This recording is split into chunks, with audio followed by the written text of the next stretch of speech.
इस वक्त हम मौजूद हैं अमोर विधानसभा के सीसाबाड़ी में। आइए हम 2025 विधानसभा चुनाव की बात करते हैं। हमारे साथ हैं अधिवक्ता और समाज सेवी, जो कि हम बात करेंगे कि अमोर विधानसभा का क्या माहौल है। वहां पर 30 साल जो कि जलील मस्तान विधायक रह चुके हैं, उसके बाद अख्तरुल इमाम जो है कि MIM से विधायक रह चुके हैं। क्या काम हुआ है और क्या माहौल है इसका? देखिए, माहौल ये है कि 2015 से पहले आपस में हम लोगों का हिंदू मुस्लिम आपसी भाईचारा और सौहार्द बना हुआ था। लेकिन जब से असदुद्दीन अवैसी का आगमन सीमांचल में हुआ, सीमांचल में मुस्लिम को आपस में बंटवारा कर दिया और एक बैरिस्टर आजादी से पहले मोहम्मद अली जिन्ना थे, उन्होंने मुस्लिम के अंदर इतना आग लगाया कि वो हिंदुस्तान ही को बंटवारा करके हिंदुस्तान पाकिस्तान बना दिया। और आज उसी के राह पर बैरिस्टर असदुद्दीन अवैसी चल रहे हैं। वो भी आज हमारे सीमांचल को हिंदुस्तान के नक्शा से गायब करने का प्रयास कर रहे हैं और मुसलमान को आपस में लड़ा रहे हैं। वो खुद तेलंगाना के हैं, लेकिन तेलंगाना में कुछ कर नहीं पा रहे हैं। 1952 से आज तक एक ही सीट में वो चुनाव लड़ रहे हैं और एक सीट से जीतते आ रहे हैं। चाहे वो हो, चाहे उनके बाप हो, वही लोग सुल्तान सलाउद्दीन अवैसी लड़े। वो उनके इंतकाल के बाद असदुद्दीन अवैसी हैदराबाद से MP है। लेकिन सीमांचल में आज इस तरह से वो हंगामा खड़ा किया है कि आपस में हम लोगों को सिर्फ बांटने का काम किए हैं और वो विकास के बारे में कुछ नहीं है। सिर्फ वो कहता है क़यादत की बात है। जब वो क़यादत की बात करते हैं, उलमा को आगे आने कहते हैं, तो पिछले 11 साल से जो कि मौलाना अब्दुल्ला सालिम उनके साथ रहे, उनको टिकट नहीं दिया गया। ठाकुरगंज से मौलाना अतहर साहब रहे उनके साथ, उनको टिकट नहीं दिया गया। सिर्फ टिकट बेच करके अख्तरुल इमान टिकट को सौदा करके, जो उसका वर्कर नहीं था, जिसको कहता था कि झूठा है वो ये है, उसको टिकट दिया हुआ। तो आज अख्तरुल इमान और असदुद्दीन अवैसी का वही काम है। पिछले 30 साल में जब तक जलील मस्तान रहे तो हमारा इलाका में एक भी पक्की सड़क कहीं नहीं थी। लेकिन आज सड़कों का जाल बिछ गया है और जितने सड़क को पास किया हुआ था उनके समय में, उनके हारने के बाद अख्तरुल इमान एक भी सड़क को नहीं बनवा सका। और आज वो कहते हैं कि हमने 800 करोड़ का काम किया। लेकिन वो बताए कि 800 करोड़ का काम आपने कहाँ किया? वो तो गिनवाए हैं कि 800 करोड़ का पुल पुलिया और क्या कहते हैं सड़कें जो बनाया, सारा गिनवाए हैं। सारे गिनवाए हैं, लेकिन जमीन पर है, जमीन पर दिखाया गया ना। अच्छा, ओवैसी साहब तो मुस्लिम की बात करते हैं, उलमाओं की बात करते हैं, आप कहते हैं कि लड़ाने का काम। अवैसी साहब अगर मुस्लिम की बात करते हैं, मुस्लिम के हक में लड़ाई लड़ते हैं, तो उनका कहना है कि डिप्टी CM मुस्लिम बने।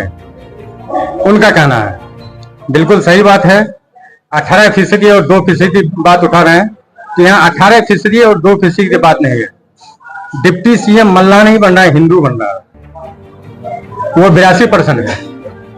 और उसके बाद जब ये कांग्रेस ने खुद बता दिया है, मल्लिकार्जुन खड़गे जी ने, कि कांग्रेस से जो डिप्टी CM होगा वो मुस्लिम होगा, वो तो खुद बोल दिए हैं वो। और ये मुसलमान के हक और हुकूक की बात कर रहे हैं। ये कहते हैं कि वो सिर्फ 24 सीट में इलेक्शन, 24 या 25 सीट से इलेक्शन लड़ रहे हैं, सिर्फ सीमांचल ही। ये तो राहुल गांधी बोल रहे हैं, लेकिन तेजस्वी यादव तो बोले कि नहीं, जो है 2% वाले को नहीं। 3 डिप्टी CM बनाने की बात है। एक मुकेश सहनी होगा और कांग्रेस से जो जीत के आएगा, जो वरिष्ठ होगा, उनको पार्टी जिसको चाहेगी उसको बनाएगा, लेकिन मुस्लिम ही बनेगा। 30 साल जो वहाँ जलील मस्तान रहे, तब से कोई विकास नहीं हुआ। विकास तो वो तो बोल रहे हैं हमने कि 30 साल में जितने सड़कों की जाल बिछी, उन्हीं के समय में बिछी। 30 साल लग गया जाल बिछाने। मेरा विधानसभा क्षेत्र में एक तरफ महानंदा है, एक तरफ कनकई है, एक तरफ परवान है, बड़ी बड़ी नदी से घिरा हुआ है। रोड बनती है, रोड उड़ता है, वही हो रहा है। मतलब बाढ़ के वजह से वहाँ, हाँ, बाढ़ की वजह से खस्ता हाल है, लेकिन बहुत चीज को सुधार किया गया। लेकिन उनके वक्त का सेंशन किया हुआ उसको अख्तरुल इमान बनाने का, और अख्तरुल इमान सिर्फ गुलाबी उर्दू बोल करके झूठ बोलते हैं। उनके ऊपर जो है टिकट बेचने का भी आरोप लगा है। टिकट बेचने का बिल्कुल सही है। उन्हीं का वर्कर मौलाना अब्दुल्ला सालिम साहब बहुत ही जिम्मेदार आदमी है। मौलाना मुफ्ती अतहर साहब बहुत ही जिम्मेदार आदमी है। वो लोग खुद इल्जाम लगाए हैं। जोगी में जिनको टिकट मिला है वो 2 महीना पहले पार्टी ज्वाइन किया, टिकट मिल गया। ठाकुरगंज का भी वही हाल है, कस्बा का भी वही हाल है, सब जगह का वही हाल है, आप जहां भी देखिए।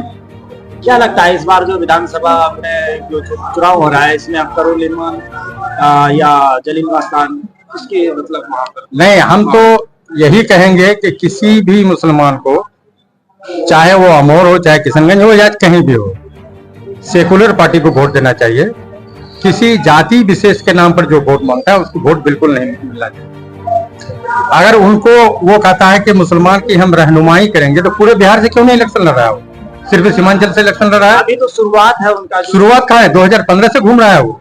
तो 5 सीट लाया था ना सीमांचल में। 5 सीट लाया था, 4 सीट उसका गायब हो गया। और क्यों गायब हो गया वो लोग खुद बता रहा है। तो जहां पर गया हुआ था उसको तो वहां पर भी तो उसका टिकट काट दिया गया। हाँ, टिकट काट दिया गया उसका। यहाँ से पब्लिक का रिपोर्ट जो गया, फील्ड से स्थानीय तौर पर जो पब्लिक का रिपोर्ट गया उस हिसाब से टिकट दिया गया है। तो क्या लगता है इस बार का चुनावी माहौल क्या है? इस बार का चुनाव माहौल यही है कि पूरे सीमांचल से अवैसी जियो पर आउट हो रहा है। उसको एक भी सीट नहीं मिलने जा रही है। वो सिर्फ बीजेपी को जिताने का काम करता है और उसको क़यादत नाम की कोई चीज से कोई मतलब ही नहीं है। कहा जा रहा है कि ओवैसी को बिहार में 15 से 20 सीट जो है आने वाला है। ये तो कहने का बहुत कुछ है। आदमी चुनाव से नतीजा से पहले बहुत कुछ बोलता है। बहुत बड़े बैरिस्टर हैं, बहुत अच्छे मतलब जिम्मेदार भी हैं। आप एक बहुत अच्छी बात याद दिलाए कि वो खुद बैरिस्टर है। तो वही तो हम कहें कि ये एक बैरिस्टर हिंदुस्तान को 2 हिस्सा में बांट दिया। एक बैरिस्टर सीमांचल के मुसलमान को आपस में भाई भाई में लड़ा रहे हैं, और वो एक खुद बैरिस्टर है, लंदन से पढ़ के आए हैं। तो वो आज वक्फ बिल की बात कर रहे हैं। वो कहते हैं कि मैंने पार्लियामेंट में वक्फ बिल फाड़ दिया। तो वक्फ का केस वो खुद क्यों नहीं लड़ रहा है? उसको भी तो लड़ना चाहिए। तो सरकार की बात है, सरकार ने इसको हाँ, संसद में पास कराया, बिल बन गया हो, तो उसके खिलाफ जो केस किया, बाकी बहुत सब पार्टी ने रिट फाइल किया है। रिट फाइल किया तो उस केस को अवैसी साहब खुद क्यों नहीं लीड कर रहे हैं अपने वकालत में? तो सारे जितनी सारे मुस्लिम की तंजीम है सारे तो मिलकर के लड़ रहे हैं। मिलकर के लड़ रहे हैं। वो वकील खुद क्यों नहीं है? मेरा ये कहना है, वो खुद जब बैरिस्टर है तो उनको तो वकील रहना चाहिए। वो क्यों नहीं वकील है? इससे क्या पता चलता है? इससे पता चलता है कि वो हम लोग के साथ नहीं है, वक्फ के साथ है ही नहीं। वो अपने रोटी सेकते हैं सिर्फ जी।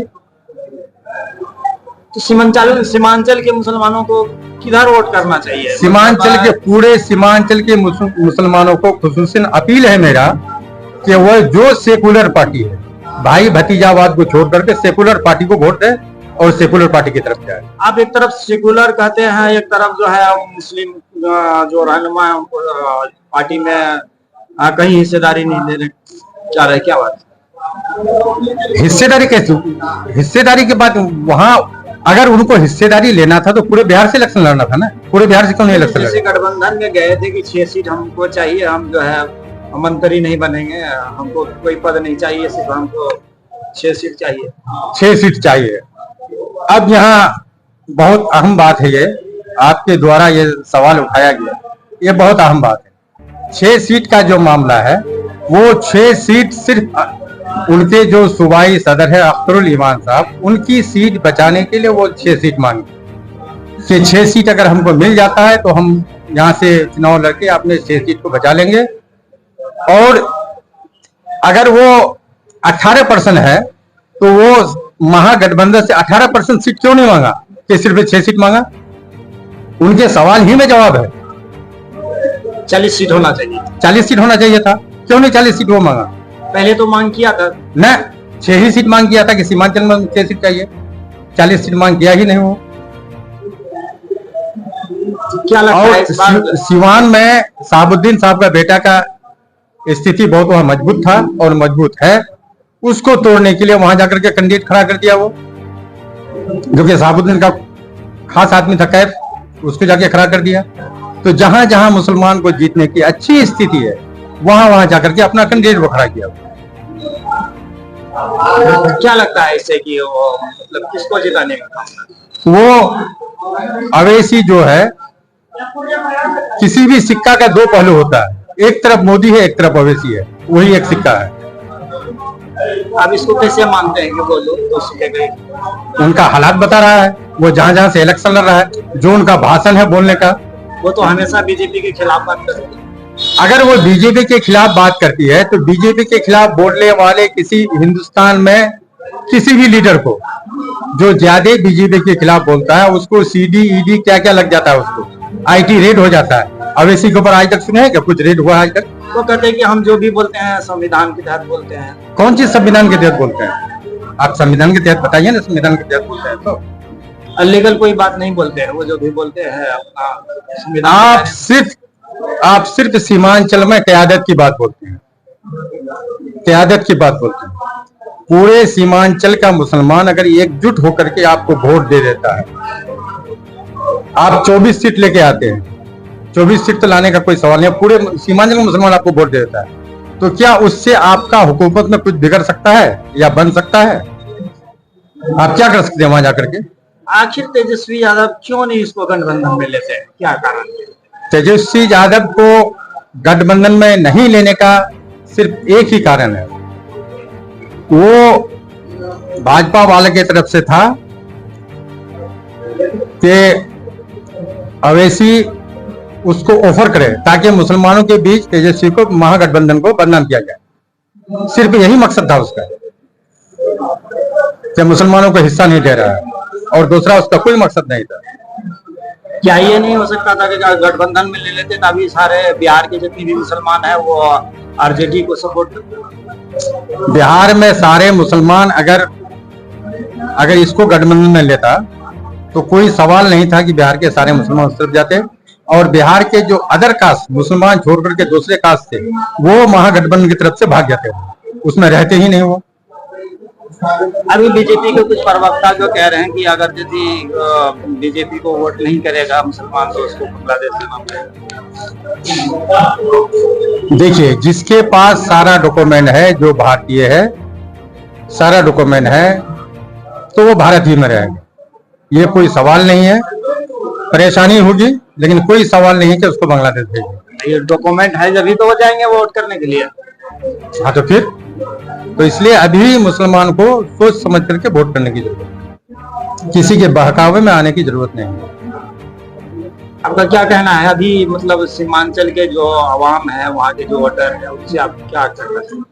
वही तो आपको बोले हमने कि सीमांचल के मुसलमान से मेरा अपील है कि वो जो भी सेकुलर पार्टी उसको वोट दें। क्या परिचय हुआ? मेरा नाम मोहम्मद शहीदुल हक, सिविल कोर्ट पूर्णिया में वकालत करते हैं और अमोर विधानसभा का समाज सेवी भी हैं। हर छोटी बड़ी खबर पहली नजर SN Bharat citizen live news.